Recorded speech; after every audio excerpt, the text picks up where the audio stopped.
বেলা দুপুর রেডিও তালবালা বেতার কেন্দ্র থেকে খবর পড়ছি মিস্টার কফি সুফি গতকাল আবেঞ্জি এলাকায় বৈদ্যুতিক লাইন না থাকার কারণে প্রতিদিন মোমবাতি জ্বালাইতে গেলে নিজে করিয়া বর্গ চাকা হয়েছে।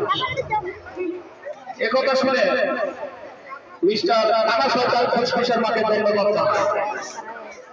এদিকে গ্যামরায় খুশখুশের আমার কাছে একটি খোঁজ করছে মিষ্টি কুমড়া ধরিয়াছে। মিষ্টি কুমড়া দিয়ে 3 মণ 45 শেয়ার 22 টাকা এক কাপড় হয়েছে। গতকাল রাতে আবেদী কবরস্থান থেকে ইন্টারন্যাশনাল কবরস্থানে পালিয়ে যায়।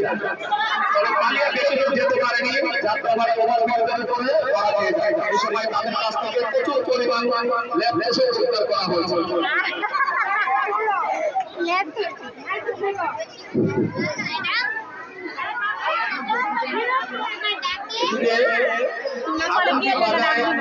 ইলিশ মাছের পেটে 5টি মুরগি ডিম পাওয়া গেছে।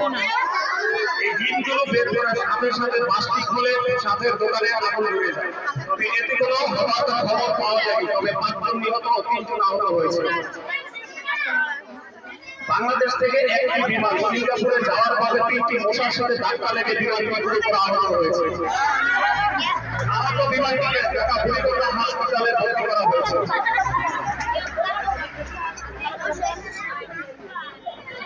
নিখোঁজ সংবাদ, আয়েশা নামের 80 বছরের ছোট্ট একটি শিশু হারিয়ে গিয়েছে।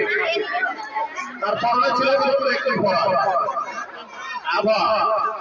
আজকের আবহাওয়া বলা হয়েছে 180 কিলোমিটার বেগে কালবৈশাখী ঝড় হতে পারে। তাই আমাদের বাবরের মার ঘর থেকে 5 ঘন্টার সাথে ভালোভাবে বেড়ে রাখতে বলা হয়েছে।